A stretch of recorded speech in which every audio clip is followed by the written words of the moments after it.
Welcome to a first look at Microsoft Excel. What I'm going to do for this introductory session is just to show you a few of the things that you can do, and then later on we'll get into exploring all the different options and possibilities that the program offers. But let's just very quickly, we'll do a spreadsheet, something that I presume everyone's wanting to do. And we'll do something very simple. Let's imagine you've got a small business and you just want to record a few sales figures for the first 3 months of the year and then create a small chart. Something very simple to maybe show the bank manager. So we'll start off by putting the title of the business in, and we'll call the business something very simple like XYZ Limited. And we might want to put what the spreadsheet is about, and it's recording sales of things. So there we are. That's what I'm going to put. So I've typed that in, press the enter key, and we move down to the next row. What I'm going to do now is put some information in about what's actually on the spreadsheet. We'll put the labels in first. So I know I'm going to record the first 3 months of the year. So if I type in there January. Now I'm not going to press enter just yet. I'll show you something clever that Excel can do for me. I want to put in February and March in the next 2 cells. All I need to do is just put the mouse pointer at the bottom right of the cell there and just drag across, and you'll see it automatically puts February and March in there for me, which is very kind of it.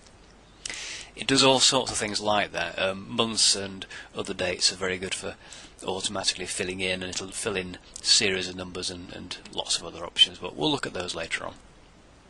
So I'll put in some details about what we're actually going to sell down here, and we're selling some very simple things. Sweets, crisps, and pop. There we are. Sort of thing you might want to sell in a newsagent. And I'll put some sales figures in for these items. Let's say we sold £100 worth of sweets in January, £150 worth in February, and £300 worth in March.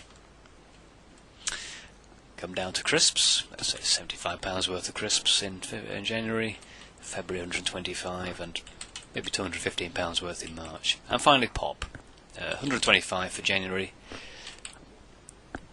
whoops, old typo, 195 in February, and 350 in March. There we go. So those are the figures, let's say, for our little business. Next thing we need to do is work out the totals. So I'm going to add a new row here called totals. Let's type that in. Move across to the next cell. And to do the total here, we can do it very quickly. What I'm going to do is select all 3 cells there and press this little magic button up here called Auto Sum, and have a look what happens when I press that button. There we go. The totals pop in automatically for all 3 columns. I also want to work out the totals for each of the 4 rows there, sweets, crisps, pop, and the grand total, so add up the totals column. So I'm going to put another label in. It's called totals at the end of that row of months in column E. And again, I'm going to select 1, 2, 3, 4 cells, click my Auto Sum button, and voila, the totals go in automatically.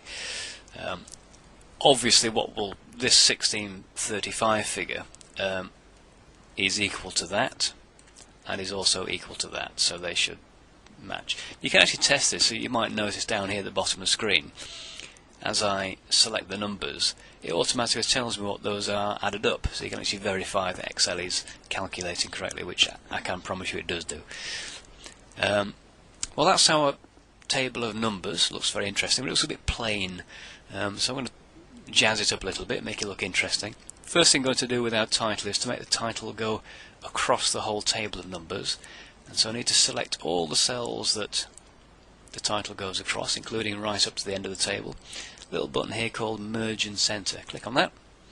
What that does, it merges all those cells together, centers the actual text in the middle. We might make that bold. We might possibly underline it. There's some border options here, so underline it there. And give it a snazzy yellow background. There we go. I'm going to make the labels all bold. That's January, February, March, and totals, and sweets, crisps, pop, and totals. Make those all bold. I'm also going to actually separate the table of information from the title, so I'll insert a row here. Just insert that. Now at the moment that's gone all yellow, I don't really want that. And what I can do here is select the whole row, go to the edit menu, come down to where it says clear, and choose the all option, and that clears all the formatting out of that row, so it's now nice and plain now. I might also want to make the totals all bold here, just to highlight those for anybody looking at it. So we select all those, bold, and I might even want to put a grid on the whole sheet. Now there is a grid there already, but when you print it the grid won't show up. So to put a printing grid on, you need to click on the borders option, click on the grid button, and there we are, there's a grid. Maybe highlight these totals. I'm going to highlight all the ones apart from the grand total and just put a little green background on there, and then I'm going to highlight the grand total and put a sort of an orangey background on as well. Okay, that's the numbers. Bit more formatting perhaps. Let's just make it look tidy. Because we haven't got decimal places on there, I'm going to center all those numbers so they all look nice and neat. You wouldn't perhaps normally do that with counting numbers, but just for this example I'm going to do that. The last thing I want to do is create a chart just to illustrate how the different products compare month by month. To do that, all I need to do is select the 3 months and the 3 ranges of products, not the totals because that will distort the chart, so I leave the totals out. And then I go to my chart button here, click on that. The chart I want's already highlighted, and then all I need to do is click finish. There's my chart, just move it across so it's nice and tidily underneath. And so there's my spreadsheet with the chart. Now because I'm going to go and see the bank manager, I want to show him that I'm talking about money rather than just perhaps units of things.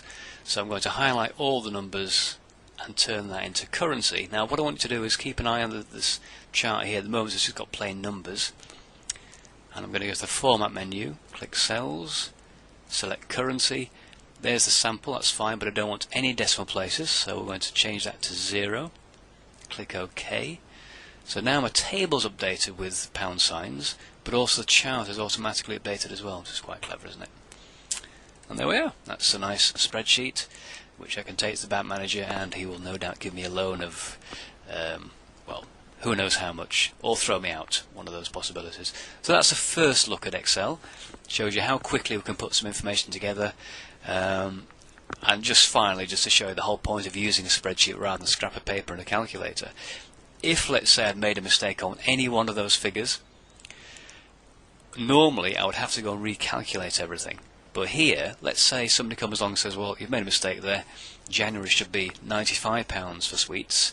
If I type in 95, watch all the numbers change. Okay, you probably didn't see that, so it happened so quickly. I'll undo it. What will change is the total here, and the grand total. So I'll do that one more time. Keep an eye on those 3 cells. There we go. And you probably also didn't quite notice, but the chart will also have changed as well.